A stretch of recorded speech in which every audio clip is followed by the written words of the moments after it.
Welcome to Matters Morgan, the regular ramblings of an old grumpy man. Have you ever had a letter from Paul Stanfield? I have. He's customer services for the TV licensing people.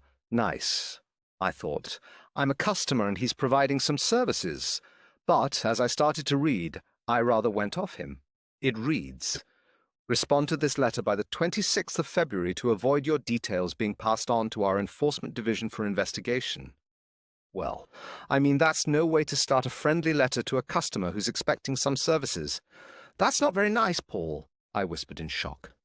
But I get ahead of myself. Thing is, you see, that a few weeks ago we moved from our home in Tameside to a new home in Tameside.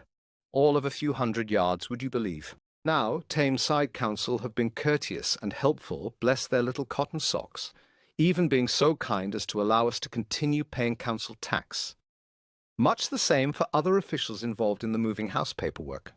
Then came the letter from good old Paul, the TV licensing gent, you remember, who offers services to customers. It came to us addressed to the present occupier and started off with the dire threats mentioned earlier. In his own words, old Paul went on to talk of the consequences of such an investigation can be serious. Regional officers will be scheduled to visit your address. You may be cautioned. Maximum penalty of a £1,000 fine. Well, I glanced in a mirror to see whether I looked shifty, whether I was of such villainous aspect that good old Paul had decided to collar me. Well, yes, I suppose I did, but it's not my fault, is it? But I have got a TV license. Okay, it was paid reluctantly. I mean, have you ever attempted to watch the juvenile garbage on BBC One on Saturday evenings? I've got one, Paul, I said aloud. I've got a TV license? Honest. Then I spied another bit of the letter further down in which I was asked if we had simply moved address.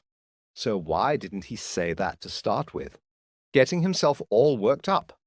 When I phoned to tell them that we had indeed moved a few hundred yards, the phone was not answered by good old Paul, but I told them about the move and suggested that Mr. Stanfield doesn't ask to join the diplomatic corps.